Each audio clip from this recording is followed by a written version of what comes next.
आशा करता हूं आप सब बहुत अच्छे होंगे। मेरा नाम है सिद्धांत अग्निहोत्री। स्टडी ग्लोस पे आपका बहुत बहुत स्वागत है दोस्तों।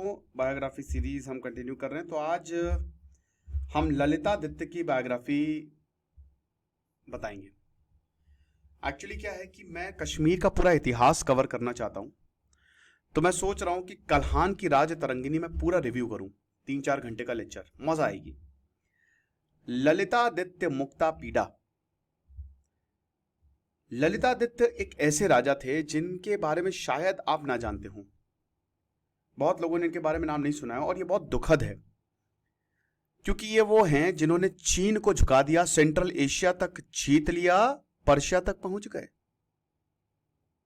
गजब के राजा।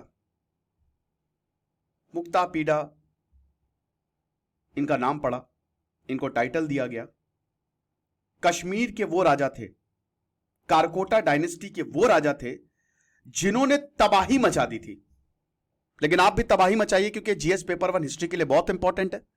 और हमने आंसर राइटिंग का कोर्स लॉन्च किया है दोस्तों। सिर्फ 600 रुपए में हमसे बच्चे बोल रहे थे और कुछ ऑर्गेनाइजेशंस बोल रही थी कि भाई कैसे, क्या मतलब हमारा बिजनेस बंद करोगे, क्योंकि इतनी ज्यादा, इतनी जबरदस्त क्वालिटी आंसर राइटिंग कैसे होती है। टेलीग्राम ग्रुप आप ज्वाइन करेंगे, आंसर राइटिंग इवैल्यूएशन आपको रियल टाइम में होगा। आप आंसर लिख के भेजिए, एक एक चीज आपको बताई जाएगी। 20 जुलाई से क्लासेस शुरू है। स्टडी ग्लोस ऐप को डाउनलोड करें, बहुत ज्यादा मदद मिलेगी। और वैसे भी अभी तो मेंस की क्लासेस भी शुरू होने वाली हैं और सबसे बड़ी बात, मेंस का एग्जाम आ रहा है।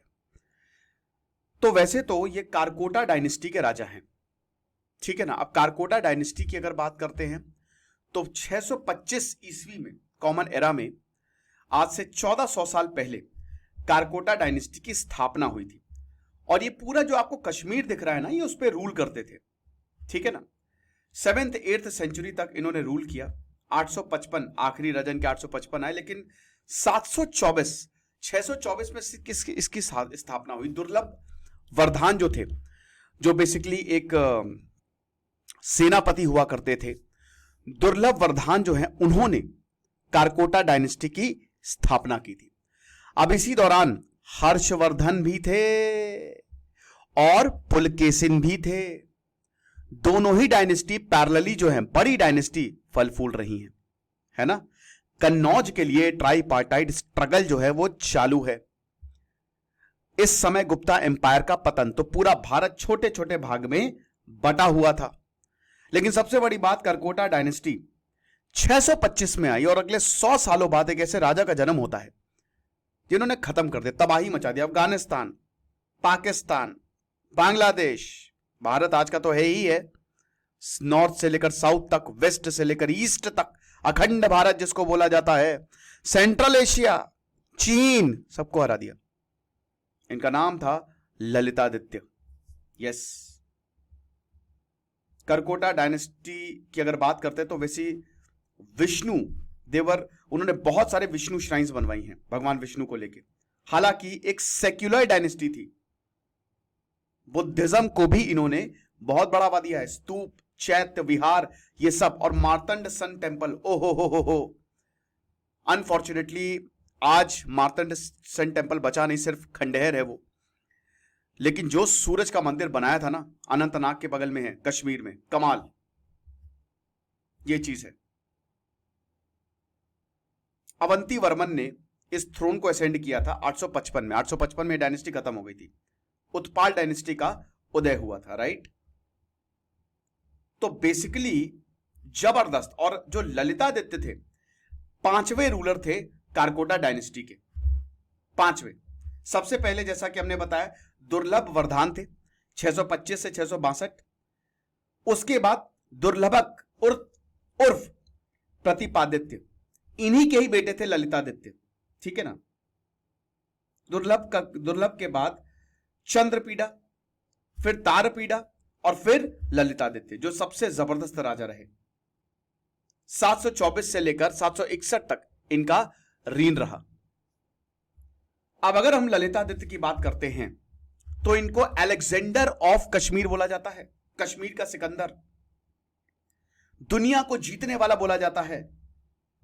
भाई चाइना में तो भर भर के तारीफ की जाती है इनकी, बिल्कुल। कहां से हमको इनके बारे में इतना कुछ पता चलता है? राज तरंगिणी जो कल्हान ने लिखी, मेन सोर्स तो वही है। कश्मीर का पूरा इतिहास 12th सेंचुरी में एक रूलर है कल्हान, उन्होंने इस किताब को लिखा और पूरे 1200 साल का इतिहास कश्मीर का पिरो दिया किताब में।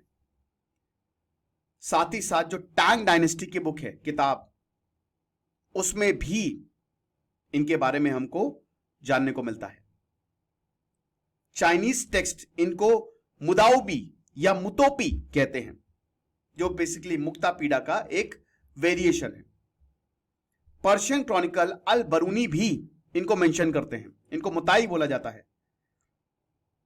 कि क्या बात है। राज तरंगिनी क्या कहती है कि ललितादित्य जो हैं वो दुर्लभ के सबसे छोटे बेटे थे, ठीक है, सेकेंड रूलर दुर्लभ के सबसे छोटे बेटे। तो बाकी के जो दो बेटे थे उन्होंने गद्दी संभाली और सबसे छोटे बेटे फिर आए। इनकी जो मां है नरेंद्र प्रभा, वो एक फॉरेन मर्चेंट से उनकी शादी हुई थी, कश्मीर में सेटल हुई। दो बड़े बेटे चंद्रपीड़ा तारापीड़ा, जैसा कि हमने बताया ये भी रूलर थे कश्मीर के। कल्हान बताते हैं कि जो ललितादित्य का रीन था वो 36 साल तक चला था, 36 साल 7 महीने 11 दिन टू बी प्रिसाइज, यानी कि 724 से लेकर 761 तक। लेकिन जब ये आए इन्होंने सब जीत लिया, तभी इनको अलेक्जेंडर ऑफ कश्मीर बोला जाता है। ये चीज है। चाइनीज टेक्स्ट बताते हैं कि 724 से 760 तक चला। अब जब ये आए तो भारत उस समय दिक्कत में था, अरबों का इन्वेजन हो गया था, मोहम्मद बिन कासिम ने इन्वेड कर दिया था, तो अरबों की एक चुनौती थी। इधर कन्नौज में एक चुनौती, क्योंकि अब जो डायनेस्टिक रूल था वो खत्म हो रहा था और भारत छोटे छोटे पार्ट्स में बट रहा था। इधर तिब्बत बार बार वो इन्वेड कर देता था, चाइना इन्वेड कर देता था। तो तीनों जगहों से, घर के अंदर और घर के बाहर, साउथ वेस्ट ईस्ट से दिक्कतें।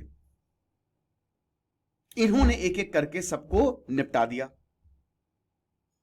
इन्होंने एक लेटर भेजा था। सबसे पहले इन्होंने चाइना को लपेटा। चाइना को कैसे लपेटा, यह आप देख सकते हैं कि ललितादित्य ने इनको कैसे मेंशन किया है कि for rivers which have set out from their own region, जहां से ये खुद ही नदी निकाल देते हैं। The ocean is limit but now where is there a limit for those who are frankly aspiring to कंकरस।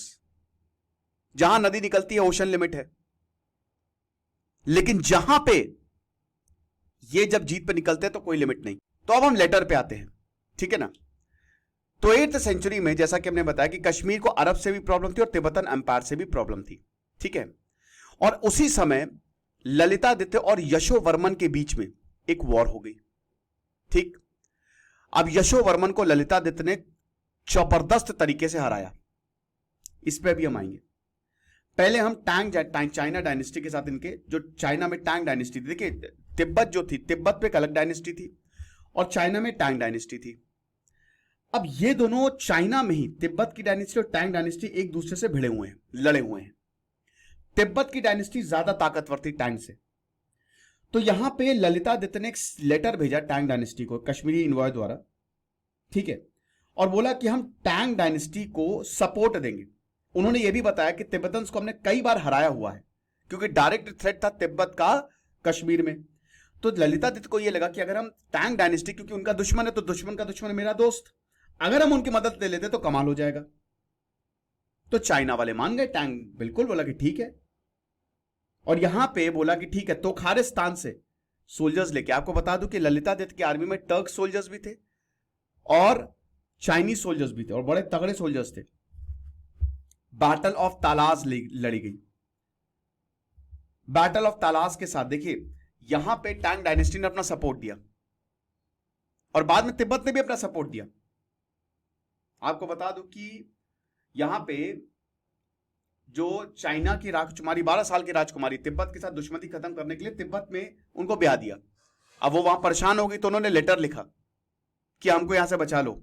तो इधर ललितादित्य की तरफ से जवाब आया कि कश्मीर में आपका स्वागत है। इतनी जबरदस्त दोस्ती हो गई थी। ऐसा बोला जाता है कि जिंजियांग को भी जीत लिया था, हालांकि इसमें विवाद है। लेकिन कहा जाता है कि जिंजियांग जो चाइना में, उसको भी जीत लिया था ललितादित्य ने। तो बैटल ऑफ तालास लड़ी गई थी, जहां पे कारकोटा ने पार्टिसिपेट किया था, साथ में टैंग डायनेस्टी भी थी। और दोनों ने मिलके, क्योंकि अरब का खतरा, चाइना को यह बताया ललितादित्य ने कि अरब हमारे लिए तो आएंगे, आपके लिए भी आएंगे, ये बहुत बड़ा खतरा है, आप समझिए इस बात को। तो बप्पा रावल ये टैंग डायनेस्टी के साथ मिलकर अरब को हराया, अब्बासिद खालीफेट को हराया, ये हिसाब किताब। मिलिट्री कैरियर की बात करें तो एक बहुत जबरदस्त कमांडर थे, आपको बता दूं। कल्हान ललितादित्य को एक यूनिवर्सल मोनार्क की तरह बताते हैं, और ज्यादातर इनकी जो पूरी लाइफ गई, 36 साल जो इनके बीते ना, इन्होंने एक्सपेडिशन ही की, ये चीज है। ललितादित्य ने यशोवर्मन को हराया। यशोवर्मन जो है, बड़ा लंबा वॉर चला। अच्छा, यशोवर्मन कौन थे? यशोवर्मन बेसिकली जो वर्मन डायनेस्टी थी, इन्होंने इसको फाउंड किया था, ठीक है ना। और यशोवर्मन इसके रूलर थे। तो यशोवर्मन इस, क्योंकि देखिए जो हर्षवर्धन की डायनेस्टी और पुष्यभूति, उनका पतन हो रहा था, मतलब चालुक्य जो थे, इधर पूरे भारत जो है ना छोटे छोटे टुकड़ों में बटा हुआ था। तो बहुत लंबा वॉर चला और यशोवर्मन को हरा दिया। पीस ट्रीटी दी गई, यहां पे यशोवर्मन को पीस ट्रीटी दी गई, और यशोवर्मन ने यह डॉक्यूमेंट को पूरा गढ़ा कि ट्रीटी ऑफ यशोवर्मन और ललितादित्य।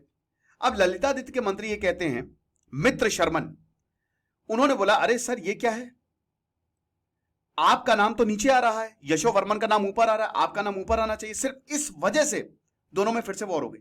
ललितादित्य के जनरल्स ने फिर से इन्वेड कर दिया, फिर से यशोवर्मन को हमला कर दिया उनके ऊपर, और यशोवर्मन को हरा दिया, खेल खत्म। तो जो कान्य कुब्ज था, जो आज का कन्नौज है, यमुना और कालिका रिवर के बीच में बसा हुआ, जो आज की काली नदी है, वो ललितादित्य के कंट्रोल में आ गया। 5 नए ऑफिसर्स बनाए ललितादित्य ने। बाकी प्रिंसेस, शाही और बाकी प्रिंसेस ने उस ऑफिसर्स को अपने अधीन लिया। तो कान्य कुब्ज में अपनी पावर को कंसोलिडेट किया। उसके बाद कहां गए? ईस्टर्न ओशन की तरफ, ठीक है। कलिंग यानी कि उड़ीसा पहुंचे, कलिंग को हराया, गौड़ डायनेस्टी को हराया। और जब उड़ीसा को हराया, कलिंग को हराया, तो बहुत सारे हाथी मिले यहां पे ललितादित्य को, खूब सारे हाथी मिले। साउथ में गए ललितादित्य, आज का जो कर्नाटक है वो, तो वहां पे भैया दक्षिण पथ पुलकेशिन 2 की बातें जो हैं वो बहुत ज्यादा प्रसिद्ध थी, ये चीज है। लेकिन साउथ में जाना इतना आसान नहीं था, राइट। साउथ में इसलिए इतना आसान नहीं था क्योंकि वहां बीच में पहाड़ियां हैं। तो ये जहां पे गए, ठीक है, वहां पे थोड़ा सा डेवलपमेंट का काम भी, अभी वो भी हम बात करेंगे इनका डेवलपमेंट का काम कैसा रहा, ये चीज है। अब वहां पे जो रूलर थी वो क्वीन थी, लेकिन वो भी ललितादित्य के सामने उन्होंने सर झुकाया, ये चीज है। ललितादित्य जो है यशोवर्मन को हरा के चालुक्यास के पास गए। चालुक्यास, वहां पे इनको शादी का प्रस्ताव दिया गया, शादी की इन्होंने, और चालुक्यास के साथ मिलकर इन्होंने राष्ट्रकूटा को हराया। तो आप समझ सकते हैं कि उत्तर से लेकर दक्षिण तक इनका साम्राज्य बना। 733 एडी में इन्होंने कन्नौज को ऑक्यूपाई किया, राइट। तो ये मैं तो बता ही चुका हूं, तो अब इसको जो है वो मैं नहीं रिपीट करूंगा। सबसे बड़ी बात है, ये बहुत ही जनरस और बहुत ही हम्बल थे।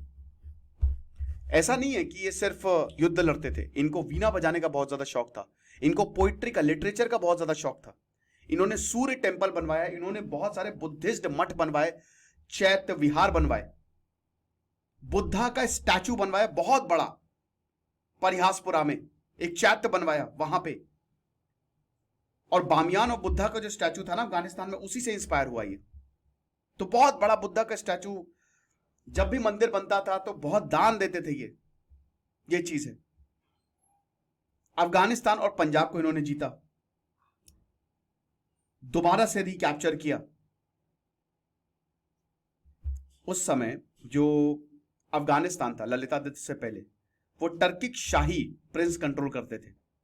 लेकिन ललितादित्य के बाद हिंदू शाही कंट्रोल करने लगे। आप समझ रहे हो, ये चीज है। मुस्लिम आ ही नहीं पाते थे, क्रॉस ही नहीं कर पाते थे, वहीं पे ही अरब्स का बंटाधार कर दिया था।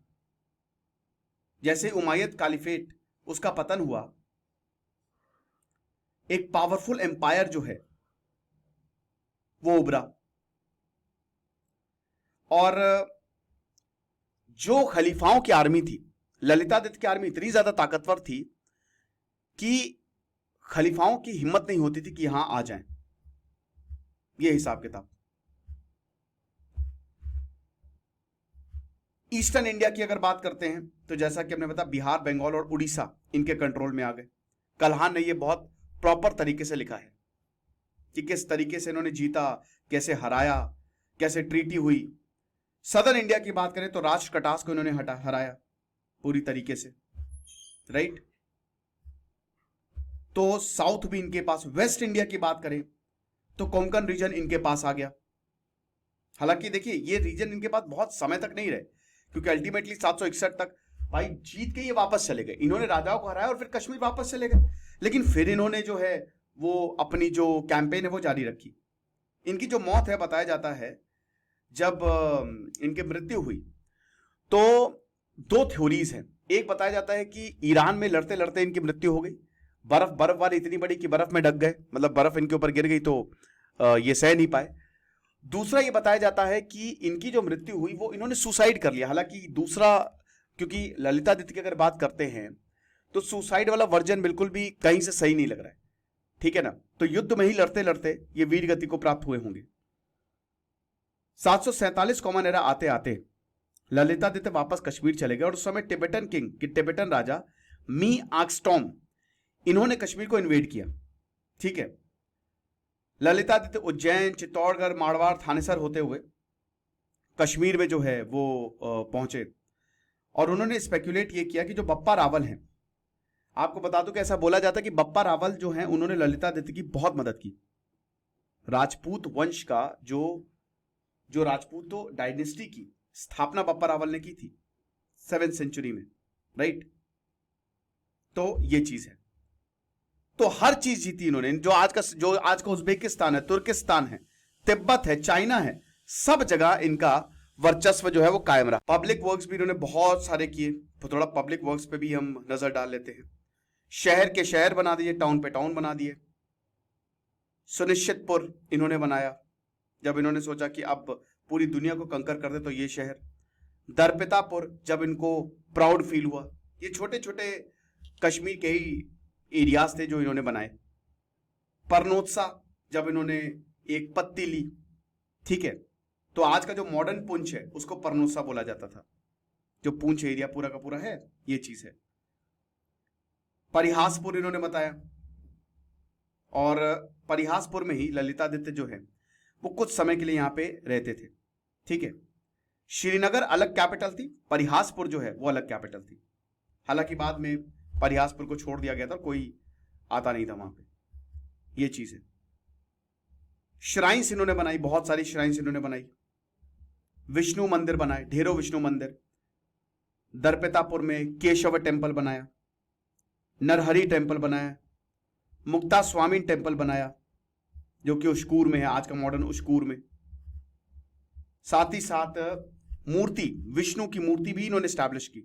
एक पूरी चांदी की इमेज बनाई थी, 84,000 पालास। पालास बेसिकली एंशिएंट यूनिट था, ठीक है, जो आज जैसे रुपए है वैसे उस समय पालास चलता था। मुक्त केशवा की एक गोल्ड इमेज बनाई थी, महावराह की गोल्ड इमेज बनाई थी। तो सोने और चांदी की बिल्कुल भी कमी नहीं थी।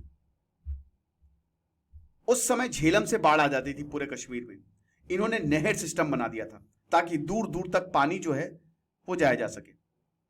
कश्मीर बहुत सुंदर है, दूर दूर से लोग आते थे, तो स्पेशली बुद्धिस्ट विहार बनाए, स्तूप बनाए ताकि कोई दिक्कत ना हो, चैत्य बनाया। तो एक सेक्युलर एम्पायर रहा, पर अरब्स के इनकी खासी दुश्मनी रही। भगवान शिव के भी श्राइन्स बनाए, ऐसा वैष्णव और शैविज्म में यहां पे डिवीजन नहीं था, सबके श्राइन, सारे भगवानों के श्राइन। और सबसे बड़ी बात, Martand temple, Martand sun temple, J Duguid ने जो 1870 में स्केच बनाया था मार्तंड सन टेम्पल का, वो आप देखिएगा। आज तो सिर्फ इसके रुइंस ही बचे हैं। ललितादित्य का मेन मकसद यही था कि धर्म की स्थापना करो, ठीक है ना। रूलर का, राजा का हित प्रजा के हित में ही है। जब ललितादित्य ने थ्रोन ली तो मोहम्मद बिन कासिम ऑलरेडी अटैक करके चला जा चुका था यहां पे, और अरब रूलर जो थे कश्मीर के कुछ पार्ट्स को वो ऑक्यूपाई करके रखे थे। लेकिन जैसे ही ललितादित्य आए, खेल खत्म। तुरंत लद्दाख के ऊपर कंट्रोल इन्होंने स्टैब्लिश किया। काभोजास, भुट्टास और दारादास से इन्होंने लड़ाई की, जो कि उस समय तिब्बत के रूल के अंडर थे। ललितादित्य खुद एक एफिशिएंट मिलिट्री कमांडर थे। उन्होंने आर्मी को लीड किया और सारे राजाओं को हरा दिया और लद्दाख पे अपना वर्चस्व जमाया। जैसा कि हमने बताया कि अरब से तो उनकी खासी दुश्मनी थी। सिंध के गवर्नर जुनैद को इन्होंने अच्छा खासा सबक सिखाया। 730 में आए थे भारत को कंकर करने, लेकिन ललितादित्य ने मार्ग भगाया। यशोवर्मन जो कन्नौज के राजा थे, इनकी बात हम ऑलरेडी कर चुके हैं, खत्म कर दिया इनको। हालांकि जो इन दोनों का अलायंस था, यशोवर्मन हार गए तो ललितादित्य के वैसाल हो गए। जो इन दोनों का अलायंस तक पूरी तरीके से अरब्स को हराया, और अरब्स को जब ये हराते थे ना तो उनका आधा सर मुड़वा देते थे। आधा सर मुड़वा देते थे कि ये जो मतलब हार है ना तुम्हारी याद रखी जाएगी सदियों तक, ये चीज है। और क्यों ऐसा होता था कि जिस तरीके से हिंदुओं का ये मिस ट्रीटमेंट करते थे ना, उससे बड़े गुस्से में थे ये, तो आधे सर को मुड़वा के भेज देते थे ये चीज है। तो जो नॉर्दर्न पाकिस्तान, कश्मीर, अफगानिस्तान, तुर्किस्तान, किर्गिस्तान, उज्बेकिस्तान, सेंट्रल एशिया, सब इनके अधीन आ गया था। और ये दूर दूर तक लड़ते थे, इनकी फौजें साथ में लड़ती थी। अच्छा राजा था तो हर कोई इनके साथ जुड़ भी जाता था। ये हिसाब किताब है। तो ये तो खैर मैं अब इसको बार बार तो नहीं रिपीट करूंगा, ये चीज है। और टांग डायनेस्टी के साथ इन्होंने अलायंस 736 एडी में बनाया और अरब्स और तिब्बत को दोनों को हराया, ठीक है।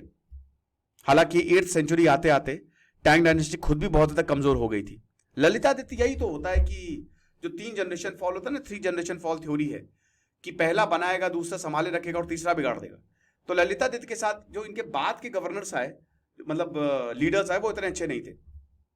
अब ये इनके आर्मी में चाइना के, टर्क्स के सोल्जर्स बहुत रहते थे, तो चाइना ने इनको इन्फेंट्री, जबरदस्त इन्फेंट्री आर्मर दिया। कैवलरी, घोड़े वाली, भाई जो इनकी घोड़े वाली सेना थी, ठीक है ना, वो इतनी जबरदस्त थी, इतनी तेजी से अटैक करती थी कि दुश्मन को संभलने का मौका ही नहीं मिलता था। तो चाइनीज सपोर्ट अच्छा खासा था ललितादित्य को। इसीलिए चाइना में अगर आप देखो ना तो भर भर के लिखा हुआ है, बहुत लिखा है, ये चीज है। अब उसके बाद वही था कि पूरी दुनिया को कंकर करेंगे। सब कुछ था यहां पे ललितादित्य के पास। राष्ट्रकटास को भी हरा दिया, पल्लव्स को भी हरा दिया, कलिंग, हर चीज तो जीत ली। और उसके बाद बोला कि बस अब पूरी दुनिया को कंकर करेंगे। और इनको सिकंदर, कश्मीर का सिकंदर जो है वो कहा जाने लगा। तो तिब्बत से लेकर ईरान, तुर्किस्तान, सब जगह तक इनकी जो किंगडम है वो जाता था। जब ये कश्मीर में थे तो कश्मीर के पास बहुत पैसा आया और कश्मीर एक सेंटर बना। बहुत लोगों के बात पता नहीं है, मैसिव इंफ्रास्ट्रक्चर कश्मीर में बनाया गया, बहुत सारे मंदिर बनाए गए। मंदिर बनाते हैं तो आपको पता है कि रोड भी बनती है, घर भी बनते हैं, डेवलपमेंट भी होता है, राइट। तो इस तरीके का कुछ मार्तंड सन टेम्पल था 760 एडी में।